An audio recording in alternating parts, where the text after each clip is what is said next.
April 15, 1943. German ace Werner Schroer laughs as he spots a new American fighter, calling it flying barrels, too heavy and clumsy to be a threat. Within months, those same Luftwaffe pilots would face a weapon that could fire 100 rounds per second, all 50 caliber, shredding everything in its path with a 6-foot-wide storm of steel. Why did German confidence curdle into dread? And what secret turned the mocked P-47 into the most feared force in the sky? The truth begins with the first encounter.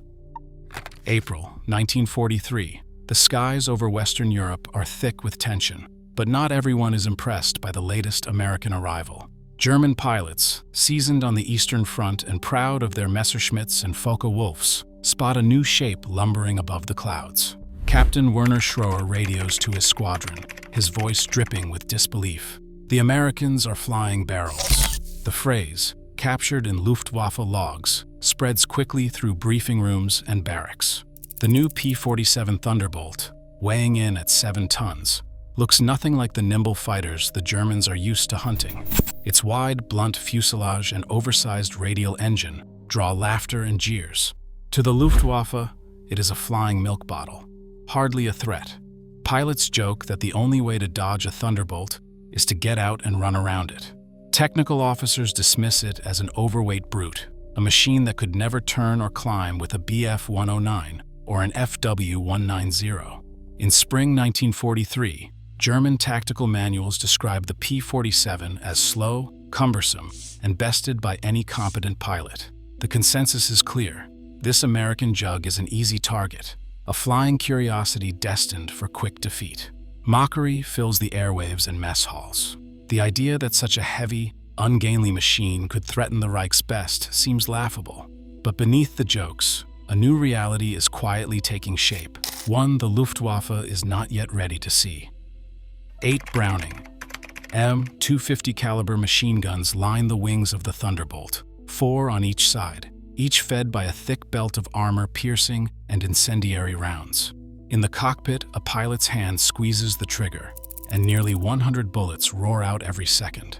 The combined firepower weighs 13 pounds per second, forming a dense, 6-foot-wide wall of lead where the guns converge. At 250 yards, that curtain shreds anything caught in its path: aircraft, trucks, locomotives, even lightly armored vehicles.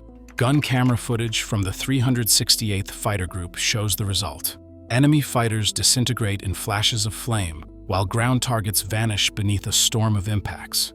A single 2-second burst can punch dozens of holes through a Messerschmitt engine or set a fuel truck ablaze before the pilot even pulls up. Pilots describe the experience as driving a 5-ton truck into a wall at 60 miles per hour. The whole plane shudders with recoil, and the sky ahead dissolves into sparks and debris. German pilots who once laughed at the Thunderbolt's size now face a new reality. A frontal attack is not just risky, it is often fatal. The numbers and the footage leave no room for doubt. The P-47's firepower is not a joke. It is a force of nature, and for those on the receiving end, the laughter has already stopped. June 26, 1943. Lieutenant Robert Johnson is limping home over France, his Thunderbolt barely holding together. The tail is shredded, the canopy jammed shut, and the control stick slick with hydraulic fluid. Johnson counts more than 200 bullet holes, some the size of fists, ripped through the wings, the fuselage, and the engine cowling. Moments earlier, a German FW-190 emptied its cannons into his P-47, circling close enough for Johnson to see the pilot's face. That pilot is Franz Stigler, an ace who knows exactly how much damage a fighter can take. But as he closes in for the kill, Stigler sees something that makes him hesitate. The American plane should be falling from the sky, yet it grinds on, smoke trailing, the engine coughing but still alive. Stigler pulls alongside, raises his hand in salute, and peels away, leaving Johnson to struggle back across the channel. Photographs taken after Johnson's landing stun his squadron. The battered Thunderbolt looks impossible, gaping holes in the control surfaces, armor plate dented and torn, the engine cowling nearly gone. Mechanics shake their heads. No German fighter could have survived this. The secret lies in the P-47 design, a thick slab of armor behind the pilot, self-sealing fuel tanks, and the massive Pratt & Whitney R2800 radial engine. Unlike liquid-cooled engines, this one can lose cylinders and keep running. Word of Johnson's ordeal spreads through both air forces. For the Luftwaffe, the story is hard to believe. A flying tank that refuses to die. Pilots whisper about the American jug that came home from hell. In mess halls and briefing rooms, the laughter fades. The P-47 is no longer just a target. It is a problem no one can solve. By the summer of 1944, the laughter inside Luftwaffe ready rooms had faded to silence.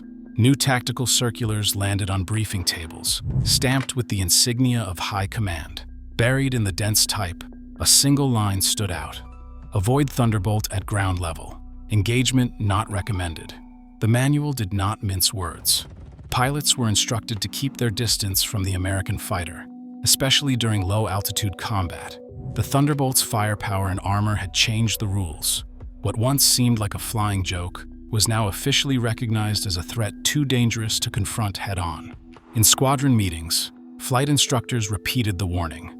Veteran pilots nodded grimly, memories of failed attacks and vanished wingmen still fresh. Reports circulated of entire sections lost in seconds to the P-47's guns. The directive was clear. Survival depended on avoiding the jug's killing zone. For many in the Luftwaffe, this was a bitter admission.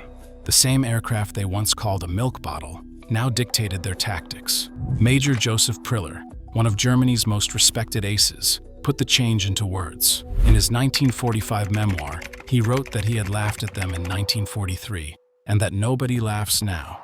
He called the Thunderbolt the perfect fighter bomber. His statement captured the mood across the Luftwaffe. Manuals had been rewritten, minds had been changed, and every pilot understood that underestimating the Thunderbolt was no longer an option. The transformation was complete.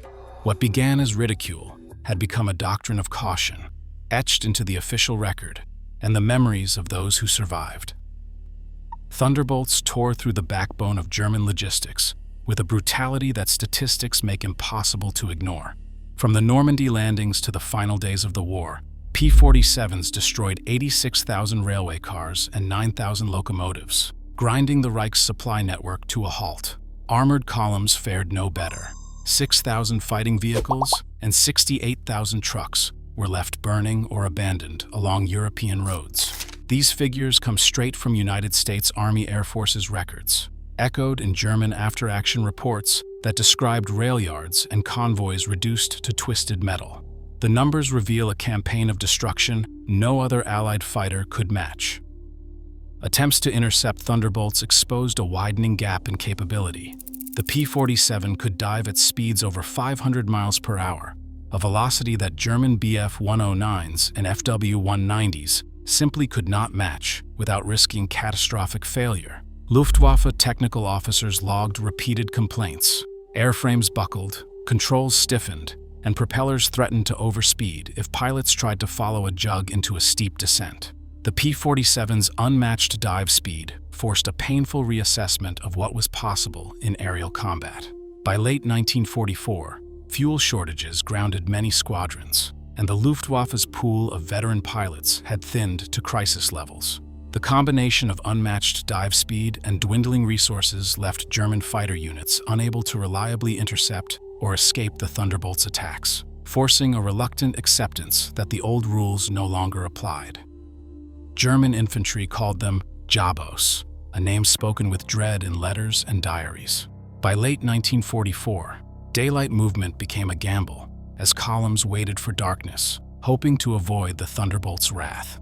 Even as 5,222 P-47 Thunderbolts were lost in combat operations, American factories delivered 15,683, flooding the skies faster than Germany could recover. Air power still shapes every modern conflict, and the line between technological mockery and battlefield dominance remains razor-thin. The P-47's legacy is a warning. Underestimate innovation, and you risk defeat. In war, respect is earned not by appearance, but by unyielding impact. What do you think endures most?